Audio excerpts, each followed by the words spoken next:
Welcome to my channel. A weary traveler checked into a roadside motel late one night. The clerk gave him a key and warned him, "Whatever you do, don't open room 6. The traveler nodded, understanding that there were some rooms that were off limits.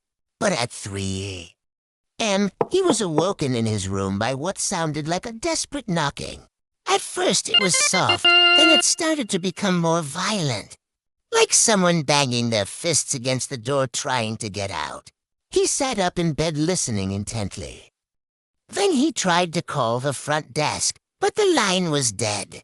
Maybe it was just some drunk guests being escorted back to their room by security, he thought, trying to reason with the situation. But at 7 a.m., when the knocking had become relentless, he got up and went out into the hallway.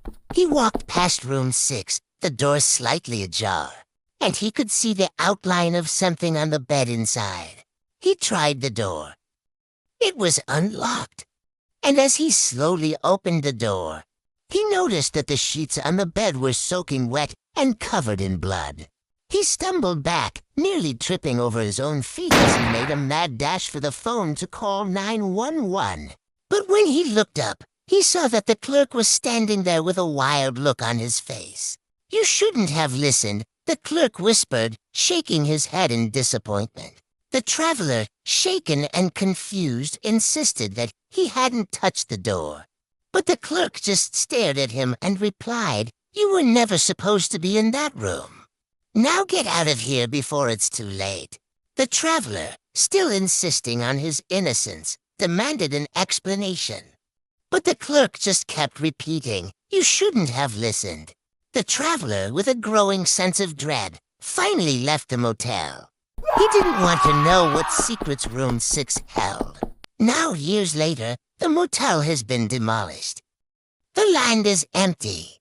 No one knows what happened in that room. But those who stayed at the motel tell tales of the blood-soaked sheets and the desperate knocking that echoed through the halls.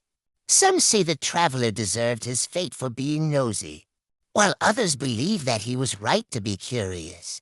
What do you think? Let me know in the comments below. If you enjoyed this story, please subscribe and leave a like. Also, check out my podcast. Thanks for listening, and I'll see you next time.